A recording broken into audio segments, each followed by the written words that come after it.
ሰላም ጤና ይስጥልኝ። ውድና የተከበራችሁ ቤተሰቦቼ እንዴት ናችሁ? ደህና ናችሁ ወይ? አለው እግዚአብሔር ይመስገን ደህና ነኝ። በያላችሁበት የዓለም ዳርቻ ሰላማችሁ ብዝት ይበልልኝ እያልኩኝ ዛሬ እንደተለመደው በአዲስ ቪዲዮ መጥቼላችኋለሁኝ። እንዲሁም ደግሞ ቪዲዮን እያያችሁ ቤቴን እየጎበኛችሁ በርቺ፣ ጠንክሪ፣ ጎበዝ፣ አይዞሽ እያላችሁ ለምታበረታቱኝና ሞራል ለምትሰጡ ልጆች ከልብ አመሰግናለሁኝ። በእውነት እንደዚህ ስታበረታቱኝ ሞራል ስትሰጡኝ በጣም እኔም እበረታለሁ፣ ጠነክራለሁ፣ የመስራት ጉጉት ይኖረኛል ማለት ነውና እንግዲህ በቅርቡ 10,000 እገባለሁ ብዬ አስባለሁ። እግዚአብሔር ይመስገን ወደ 7,000 ተጠግቻለሁኝ። የኔ ውድት በጣም ነው የማመሰግነው የምር እና እውነቷን ነው። ሰብስክራይብ አድርጉኝ፣ አበረታቱኝ። የምትፈልጉትን ጥያቄ በምትፈልጉት መሰረት መልስላችኋለሁ። የምትረዱት ነገር ካለ ከኔም ጠይቁኝ፣ እረዳችኋለሁ በተቻለኝ መልኩ ማለት ነው። እንዲሁም ስልክ ቁጥሬን የምትፈልጉ ልጆች ደግሞ ስልክ ቁጥሬን እየረሳሁት ነው፣ ከዛሬ ጀምሬ አስቀምጥላችኋለሁ ማለት ነው የኔ ውዶች። እና ዛሬ የመጣሁበት ምንድን ነው ፀጉራችን ለሚረግፍ ለሚደርቅ እና ለሚሰባበር እንዲሁም እዚህ ጋር የሰጠችው እህታችን ኮሜንት መልስ ይሆናል ማለት ነው። ይሄንን የእሷን መልስ ተግብሩት እናንተም ማለት ነው። ምክንያቱም እኔም ስለምጠቀመው ማለት ነው። እንዲሁም ደግሞ አንዳንድ ልጆች ተፈጥሮ ነው ፀጉርሽ የምትሉ ልጆች አላችሁ። ኧረ እኔስ እህቴ ሳስበው ፀጉርሽ ተፈጥሮ ይመስለኛል። በእርግጥ አዎ ፀጉሬ በጣም ለስላሳ የሚባል ፀጉር ነው ያለኝ። እንግዲህ ዛሬ ግን ቪዲዮ ላይ እንደምታዩት ተመልከቱ። ይሄ ነው ፀጉሬ እንደዚህ ጭብርር ብሎ ክርድድ ብሎ የእቃ ማጠቢያ ሽቦ ነው የመሰለው ማለት ነው። ነገር ግን እንደዚህ የሆነበት ምክንያት ምን መሰላችሁ? ታጥቤ ትናንትና ታጥቤ እንዳለ ጥቅልል አድርጌ ወደኋላ አስሬው ምንም አይነት ቅባት አላስነካሁትም ነበርና ዛሬ ስፈታው እንደዚህ ድርቅ ኩምትርትር ብሎ የመዳምን ብረት ድስት ማጠቢያ ሽቦ መስሏል ማለት ነውና እንግዲህ ይሄንን ፀጉር ብዙ አይነት ፀጉር እያንዳንዱ የፀጉሮችን ስታይሎች እንግዲህ ሰብስቤ ያሳየቻችኋለሁ ማለት ነው። ፀጉሬ በጣም ለስላሳ የሚባል ፀጉር ነው ያለኝ፣ ግን እንደምታዩት ዛሬ ደግሞ የተለየ ፀጉር ሆኗል ማለት ነው። ምክንያቱም አያያዜ ነው እንደዚህ ያደረገው፣ እንደዚህ ሽቦ ያደረገው። እንግዲህ ተመልከቱት፣ ካጠነካከሩ የሆነ እንትኑ መከርደዱ ማለት ነው። አሁን እንግዲህ ይህን ፀጉሬን ማበጠሪያ አይገባውም። ስለዚህ ምን ማድረግ አለባችሁ መሰላችሁ? እንደዚህ ፀጉራችሁ ድርቅ ባለ ሰዓት ግዴታ በውሃ አስነክታ አስረሳችሁ ነው እንትን ማበጠር ያለባቸው። እኔ ግን ለማበጠር ስላስቸገረኝ በቅባት እንደዛ አድርጌ ውስጡን በደንብ አድርጌ ቀብቼ እታጠበዋለሁ ድጋሚ ማለት ነው። ምክንያቱም ትናንትና ታጥቤው ምንም አይነት ክሬም ስላላስነካሁት እንደዚህ ምንም አይነት ቅባት ስላላስነካሁት እንደዚህ ስለደረቀብኝ ድጋሚ ለመታጠብ ደግሞ ግዴታ ፀጉሬ ቅባት ማግኘት አለበት። ስለዚህ ቅባት በደንብ አድርጌ ተቀብቼ ውስጡን በደንብ አድርጌ ይሄንን ቅባት እቀባና ለ20 ደቂቃ ነው እንግዲህ አስቀምጡት የሚለው። ይሄ ቅባት የሽንኩርት ቅባት ነው። ለ20 ደቂቃ ያክል ወይም ለ1 ሰዓት ያክል አስቀምጬ ነው የምታጠበው ማለት ነው። እንግዲህ እንደዚህ አድርጌ ቀባና በደንብ አድርጌ ማሳጅ አደርገዋለሁ።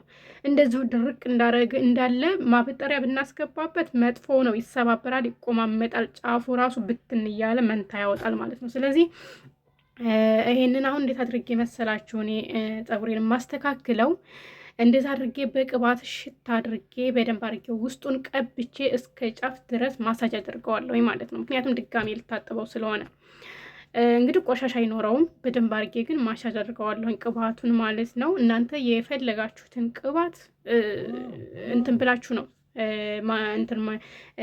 በመጀመሪያ እንዲወዝ አድርጋችሁ ነው ማበጠር ያለባችሁ እንጂ እንደዚህ በደረቁ ካበጠራችሁት ይጎዳል። ስለዚህ እኔ ለማበጠር ራሱ ማበጠሪያ ባስገባበት እምቢ ብሎኛል። ስለዚህ ድጋሚ መታጠብና ስታጠበው በውሃ ሲረስ የዛን ሰዓት ስለሚፍታታልኝ እንደዛ አድርጌ ነው የምታጠበውና ወይንም ደግሞ የማበጥረው ማለት ነው። እንደዛ አድርጌ በደንብ አድርጌ በዚህ በቅባት አሻዋለሁኝ።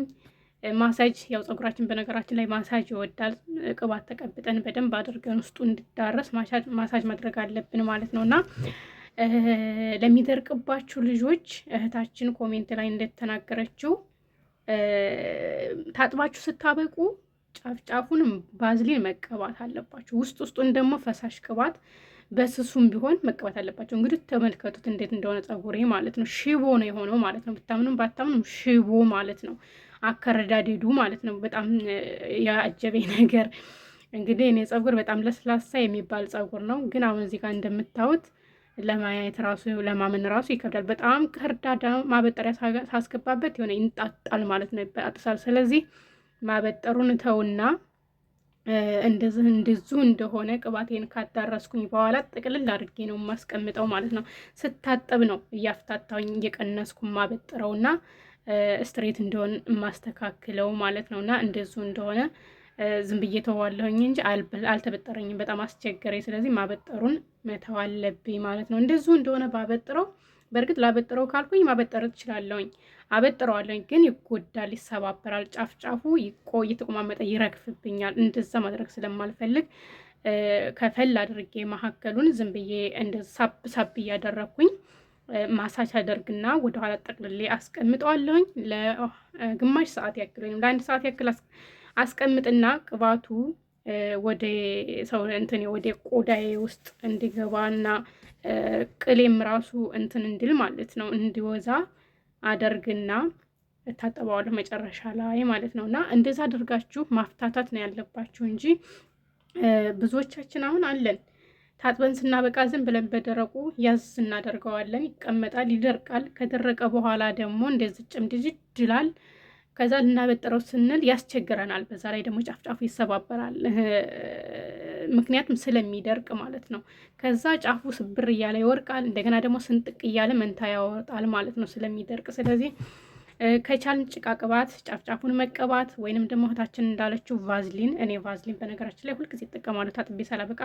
የትናንትናውን ብቻ ቪዲዮ ስሰራ ስለረሳሁት ዝም ብዬ ጠቅልል ቃጠል እናንተ ቪዲዮ ወደ መስራት ገባሁኝና ቅባት ምንም አይነት ቅባት አላስነካሁትም ነበር ማለት ነው። እና ፀጉራችን የሚጎዳው አብዛኛው በዚህ ነው ማለት ነው። በተለይ ደግሞ አሁን ላይ ሙቀት ስለሆነ እንኳን አይደለም በሙቀቱ ላይ እንደዚህ አድርገን አስቀምጠ ነው በጣም ከባድ ነው የሚሆነው ማለት ነው። ስለዚህ ማበጠር የለብንም። እንደዚህ ድርቅ ካለ ማበጠር የለብንም ፀጉራችን ማለት ነው። ወይ በውሃ እንትን ብለን አርጥበን ነው ማበጠር ያለብን፣ ወይንም ደግሞ ድጋሜ ታጥበን መጨረሻ ላይ ቅባት ነገር አስነክተን ጫፍጫፉን ባዝሊን ወይንም ጭቃ ቅባት ተቀብተን ነው ማስቀመጥ ያለብን እላችኋለሁኝ ውዶችዬ።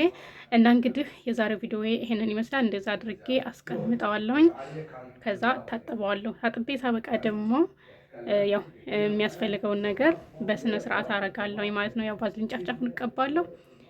ውስጡን ደግሞ ቅባት አስነክቼ በደንብ አፍታትቼ ወይ ለሁለት ጉንጉና አድርጌ ነው የማስቀምጠው። እናንተም እንደዛ አድርጋችሁ አስቀምጡት ማለት ነው የኔ ወዶች። በቃ እንደዛ አድርጌ አሁን አስቀምጠዋለሁ። ስታጠብ እታጠበዋለሁኝ ማለት ነው። እና ፀጉራችሁ ሲደርቅ እንደደረቀ ማበጠሪያ አስገብታችሁ ተላቀቅ አትላቀቅ እያላችሁ አትታገሉት ማለት ነው የኔ ወዶች። እንግዲህ የዛሬው ቪዲዮአችን ይሄንን ይመስላል። በሌላ ቪዲዮ እስከምንገናኝ መልካም ቀን ይሆንላችሁ። ወዳችኋለሁ። እና ይሄን ነው የምላችሁ። ያው እንግዲህ ተመልከቱት። ከዳር ከመሀል የተበጠረ ከዳር የተበጠረ መስሏል። መካከሉ ግን እንድተያያዘ ነው ማለት ነው። የተወሰነ እንደዛ ሳብሳብስ አድርገው ተላቋል። ግን መካከሉ ላይ ያው እንትን እንዳለ ነው ማለት ነው። አልተላቀቀ፣ ምክንያቱም ስላላበጠርኩት። እንደዚሁ አድርጌ ዝም ብዬ አስቀምጠዋለሁኝ ማለት ነው። ያው ስታጠብ ነው እንግዲህ በስርዓት አድርጌ አበጥሬ የማስተካክለው ማለት ነው። ያው ቅባቱም አሪፍ ቅባት ነው። ይሄ ቅባት በነገራችን ላይ በጣም አሪፍ ነው፣ ግን ለ20 ደቂቃ ነው አስቀምጡት የሚለው ማለት ነው ላው ላይ የተጻፈው።